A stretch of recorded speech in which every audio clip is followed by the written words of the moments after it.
people, it's Traci Reed here today, coming at you with another layout in my Life Crafted album. You can see my album is getting chonky, which is hilarious to me because I decided to do a Life Crafted album this year so that I would have less traveler's notebooks sitting around, and yet I'm going to have multiple albums sitting around, so that's going to be fun. Anyway, today I am documenting the inauguration, and there was a lot that happened with the inauguration as far as like newsworthy items, so this is going to be a rather large spread, which is hilarious. It includes like 4 different inserts, but that's okay. It is what it is, and we're just going to make the album even chunkier. So I'm using my Indivisible Collection from last year, and I am on the last legs of this collection. I have used it so much, and obviously it is a digital collection, so I can reprint it anytime I want, but I'm hoping that the news, at least the political news, slows down a bit in 2021 to where I don't have to reprint it anytime soon. So I'm attempting to use up the last of the stickers and bits that I have for this collection so that I don't have it floating around anymore. So I have lots of little florals, or actually big florals for this size album. I have lots of florals going on that I'm going to use on this page because of the florals that are on the United States, so they match. So I'm just going to kind of build out from the map with these florals. And the Life Crafted pages are bigger than the 4.25 inches wide that I have for my Traveler's Notebook pages, my Traveler's Notebook paper size. So I just added a little border on the right hand side there where I put the holes. If I was using the actual page protectors for the album, then that would have been the appropriate size, but I'm not using page protectors in this album apparently. So the next thing that I wanted to document about the inauguration was Amanda Gorman's amazing poem, and I wanted the whole poem to be in there. So I actually printed it on 2 4x8 papers, and it sort of opens up like a book. And so on the outside of the book, I'm going to put a photo of Amanda doing her speech, and then I'm going to add the title of the poem, which is The Hill We Climb. And I'm going to do that in 4 different inks. Obviously I've got Catherine Pooler inks here, and then I've also got a Memento gray ink, and those all match the colors of the collection. I messed up that B, then I messed it up again. I'm also using some star stamps from, I believe those are Studio Calicos, just some random star. Then these Kylie and Kentucky Studio Calico stamps. And I'm just kind of making, it's almost like fireworks is kind of the vibe I was going for here. And I'm just trying to make sure that the colors are well represented throughout, and I don't, have a big old clump of blue or red, especially blue because it's such a dark color compared to the rest of them. So I'm just adding these little fireworks everywhere. And then I'm going to add a few more things to the spread to finish it off. I think I felt like the title was not quite large enough, or at least not as large as I thought it was going to be on this page. So that is why I'm adding so many stars and things to this page, just to sort of fill it up a little bit. Making my own pattern paper, I suppose. I'm going to add in some of these little they're like chevron arrows to the page.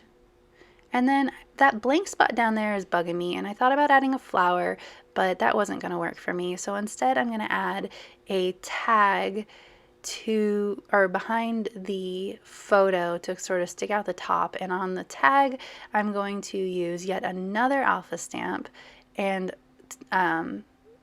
stamp Queen on that tag. And I'm going to add this pink buffalo baker's twine to the tag. Okay, so now I'm going to stamp Queen in gray ink. It's another Cocoa Daisy stamp set that I had in my stash.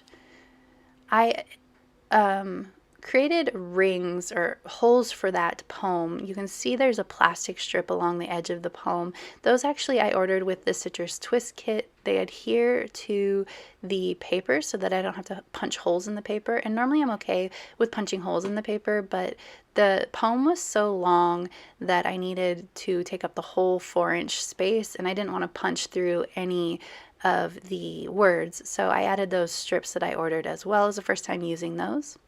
I have a photo of the White House with the fireworks in the background, and then I'm going to add more torn paper to the bottom just to keep the effect going. And my journaling is a little bit about like, where do we go from here? Like, the work isn't done. So I am adding a little bit of activist-y word art to this page. So I have this 4x6 card that I'm going to adhere a photo of us watching the festivities to. And then I'm going to use up some of the rest of these florals on that page as well. I do want to add in this word bit, which is a quote from Ruth Bader Ginsburg. So I'm going to hang it off the bottom so it's not a quote bubble anymore. Of course, I have to move it over. All right, that's a little bit better. I just had a bunch of dead space on the photo that I wanted to cover up. Patrick was sleeping. He works nights, so being awake at night sometimes, after a long day of being up all night and all of that, it's sometimes hard for him, but I thought it was pretty funny anyway. So I have a photo, or I have him in the photo as well. Okay. Just going to work these florals around here just so that it anchors that thought bubble a little bit better than having it just, you know, sitting out there in the bottom of the photo doing its thing. There we go.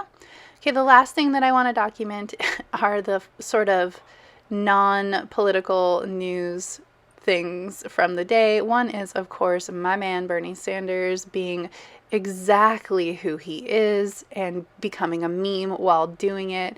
I thought it was pretty hilarious, so I included a few of my favorite Bernie memes in a collage, and I'm going to add that here. And then the other one was just how much the women of the inauguration absolutely slayed with their looks at the inauguration. It was just so pretty, seeing all these women in their jewel tone, like monochrome outfits, and so I wanted to document a few of those as well. You know, the designer in me loves all the color, so I was all about that. And then I'm just going to add in a couple of these arrows to finish those off.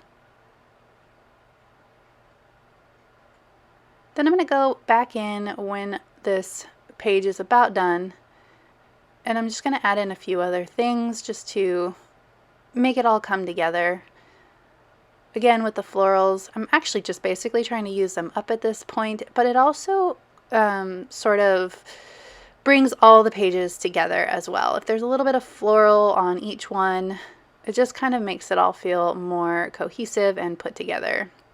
So, you know me using up the scraps, so I used all of the little bits I was cutting off as well. All right, lastly, we're going to add in some enamel dots.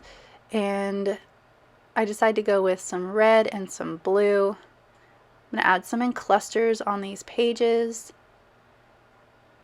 Then I'm also going to add them in the fireworks on this page right here. I go a little bit overboard and reel it back in just a little bit, but that's just kind of how I work. So if you enjoyed this video, I'd love it if you give it a thumbs up. If you're new here, go ahead and subscribe. I would love to have you. If you don't already, you can follow me over on Instagram. I'm at Traci M. Reed. I would love to see you over there as well. And I will leave a link to the Indivisible Collection in the comment section below. All right, thank you.